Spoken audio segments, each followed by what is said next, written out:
tem vários problemas. Um é a pessoa que nunca teve uma formação de administração, de alguma coisa mais voltada, né, à gestão. Depois você tem a alavancagem financeira, porque o cara sai do zero para muito, né? 100, 200, 300, 400 mil por mês.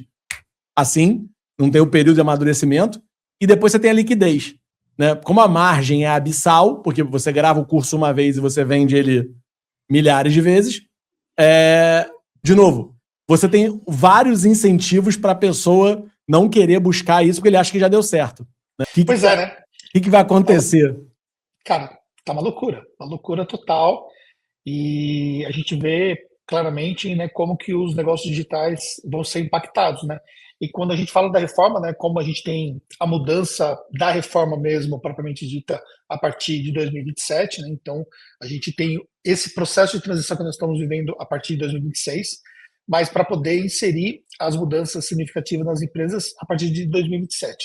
Só que nós tivemos mudanças significativas no final do ano em relação à tributação, né? E essas mudanças, elas impactaram todas as empresas.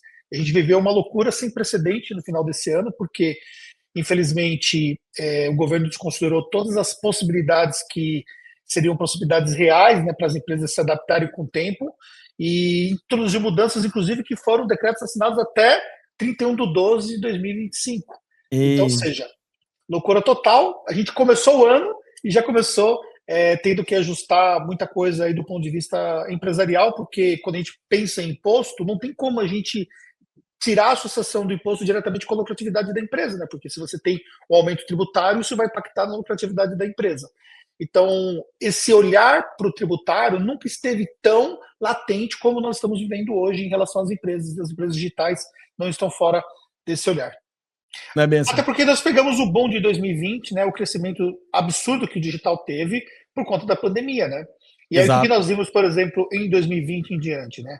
Os negócios que não estavam estruturados ou que não estavam fundamentados, por exemplo, em estratégias claras de mercado, em produto, em entrega, em olhar para o cliente, depois que passou todo aquele benefício que a pandemia trouxe para o digital, esses negócios sofreram muito e grande parte deles não conseguiram se sustentar.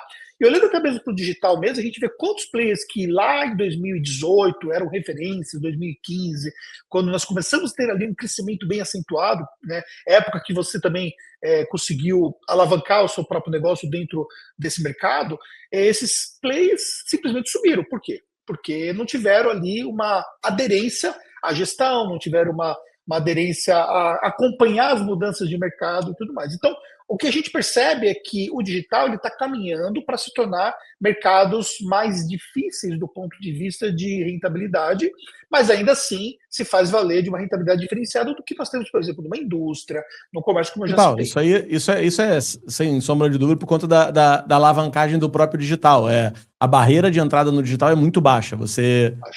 Hoje, um telefone celular, você grava ali, mano, você tem qualidade HD, um negócio absurdo. Vê aí o caso, a gente tava vendo uma reportagem do governador de Minnesota, que cancelou lá a reeleição dele por conta da fraude lá das creches somalis, né? E, cara, foi tudo feito por um garoto na rua, toda a denúncia foi feita por um garoto filmando na rua, indo lá nos negócios e, enfim, isso aqui tem muito mais poder do que uma arma hoje em dia, mas a galera não entendeu isso ainda. Mas quando a gente fala do digital, especificamente, quais são os principais erros que você vê? O principal está ligado muito ao financeiro, na minha visão. Ele não tem um olhar para o financeiro. Então, por exemplo, ele começa um negócio digital, olha o financeiro dele do ponto de vista de campanha. É o ROI da campanha, se efetivamente ele tem um custo de aquisição adequado para aquele cliente, mas ele não faz uma análise financeira pensando num fluxo financeiro, pensando, por exemplo, às vezes, numa organização financeira que permitiria, por exemplo, não fazer antecipações desnecessárias, pagar uns juros absurdos. Então, ou seja, você vê muita gente no digital aí que está gastando muito recurso financeiro que não tem noção disso. Por quê? Porque ele não faz essa gestão financeira. Então, esse olhar, por exemplo, é um olhar que fica muito aquém do que deveria ser para qualquer negócio, pelo qual o negócio ele teria que ter um olhar muito forte para vendas, como eles têm do digital, né? Eu